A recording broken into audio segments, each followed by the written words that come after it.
नमस्कार विद्यार्थी मित्रों, इकाई 5 हमने पूरा कर लिया, पुनरावर्तन भी पूरा कर लिया।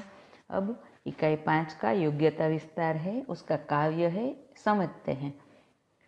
तो काव्य है, उसमें कवि ने क्या कहा है, तो मनुष्य किस तरह जीवन जिए इसके बारे में सीख दी है और सच्चा मनुष्य कैसा होता है इसके बारे में बात की है। समझते हैं। नदियाँ न पिए कभी अपना जल, वृक्ष न खाए कभी अपना फल। नदियाँ कभी भी स्वयं अपना जल पीती नहीं है। नदी का जल हमेशा अन्य के लिए ही होता है, बराबर है। हमेशा दूसरों को देना है, आगे बढ़ना है और दूसरों को देते ही रहना है। नदियाँ से हमें ऐसी सीख मिलती है। तो वृक्ष न खाए कभी अपना फल, वृक्ष कभी भी स्वयं अपना फल नहीं खाता। इस तरह मनुष्य को क्या करना है, अपने तन से, मन से, धन से देश को दे दे दान रे। इस तरह मनुष्य को अपने तन, मन और धन से देश को दान देना है। जिस तरह नदियाँ भी अपना जो कुछ है वह अपने पास अपने लिए उपयोग में नहीं लेती, वृक्ष भी अपने लिए अपने फल का उपयोग नहीं करते, अपनी कोई भी चीज़ अपने लिए नहीं प्रयोग में लेते। नदी और वृक्ष हमेशा अन्य के लिए ही अपने जीवन को बिताते हैं। उस तरह मनुष्य को भी अपने तन, मन, धन से देश को दान देना है, मानी देश के लिए जीवन बिताना है। वही सच्चा इंसान है, वो सच्चा इंसान है। देश के लिए जो अपने तन, मन, धन से समर्पित रहे, ऐसा मनुष्य ही सच्चा इंसान है। मनुष्य को किस प्रकार जीना चाहिए उसका आगे विवरण किया है। तो चाहे मिले सोना चांदी, चाहे मिले रोटी बासी। चाहे मिले सोना चांदी मतलब धन संपत्ति मिले या ना मिले, और खाने के लिए विविध प्रकार के व्यंजन पकवान न मिले या ना मिले, बासी रोटी भी मिले तो भी चला लेना है। महल मिले बहु सुखकारी, चाहे मिले कुटिया खाली। रहने के लिए सुख देने वाला बहुत बड़ा महल मिले या फिर छोटी सी कुटिया मिले, प्रेम और संतोष भाव से करता जो स्वीकार है। प्रेम और संतोष से जो भी मिला है उसे प्रेम से स्वीकार करे और उसमें संतोष रखे, वो सच्चा इंसान है।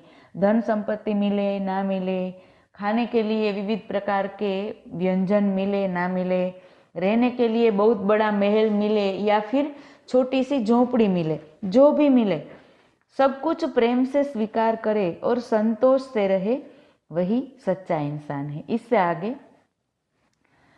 मनुष्य को समाज में से क्या क्या मिलता है, वहाँ वह कैसे अपने को व्यक्त करता है, इसकी बात कही है। चाहे करे निंदा कोई, चाहे कोई गुणगान करे। कोई हमारी निंदा करे, हमारे लिए खराब बोले, हमको नीचा दिखाए, या फिर कोई हमारा गुणगान करे, हमारी प्रशंसा करे, तारीफ करे, किसी भी परिस्थिति हो, फूलों से सत्कार करे, कांटों की चिंता न करे। कोई हमारा फूलों से सत्कार करे तो कोई हमारे जीवन में कांटे बिछाए यानी मुसीबत ला दे, फिर भी मान और अपमान दोनों, निंदा करे या गुणगान करे, कोई हमारा फूलों से सत्कार करे यानी हमारा मान बढ़ाए, हमें सम्मान दे, या फिर कोई हमारा अपमान करे, कांटे बिछाए, किसी भी प्रकार की परिस्थितियों में जो समान रूप से आगे बढ़ते हैं, समान रूप से जीते हैं, किसी भी प्रकार की परिस्थिति को समान रूप से लेते हैं, वे सच्चे इंसान हैं। कवि ने क्या कहा है, जिस प्रकार से नदियाँ अपना जल नहीं पीती, वृक्ष अपने फल स्वयं नहीं खाते, उसी प्रकार से मनुष्य को भी अपने तन, मन, धन से हमेशा देश को दान देते रहना चाहिए। हमें धन संपत्ति मिले ना मिले, हमें रहने के लिए बहुत बड़े महल मिले ना मिले, हमें छोटी सी झोंपड़ी रहने के लिए मिले और रूखी सूखी बासी रोटी खाने के लिए मिले, जैसा भी मिले, जो भी परिस्थिति हमारे लिए निर्माण हो, उसमें हमें संतोष से रहना चाहिए, उसमें संतोष मान लेना चाहिए, प्रेम से रहना चाहिए, वही सच्चा इंसान है।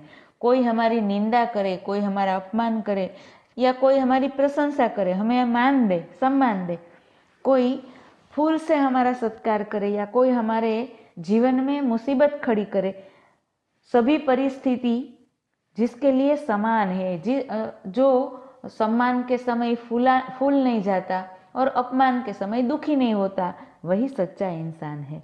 बराबर है। काव्य समझ लिया। अब इसके नीचे प्रश्न है, तेरी नभ से भी ऊंची उड़ान है के संदर्भ में निम्नलिखित पंक्तियां पढ़कर सोचिए। तो इन 2 पंक्तियों के भावार्थ को मैंने लिख कर दिया है, फोटो भेजा है, आप उसमें से देखकर भावार्थ लिख लेना। आपको क्या करना है, तो अभ्यास स्वाध्याय काव्य 5 का पूरा हो गया, व्याकरण भी पूरा हो गया, पुनरावर्तन भी आपने लिख लिया होगा। अगर नहीं लिख लिया तो अब लिख लेना। पुनरावर्तन का चौथा प्रश्न मैं लिख कर भेज रही हूँ, आप यह भी इसमें से देखकर लिख लेना। बराबर है। अब और एक गृह कार्य में आपको क्या करना है, इकाई 6 मालवजी फौजदार एकांकी है, यानी कि संवाद कथन है, आपको एक बार पढ़ना है। बराबर है।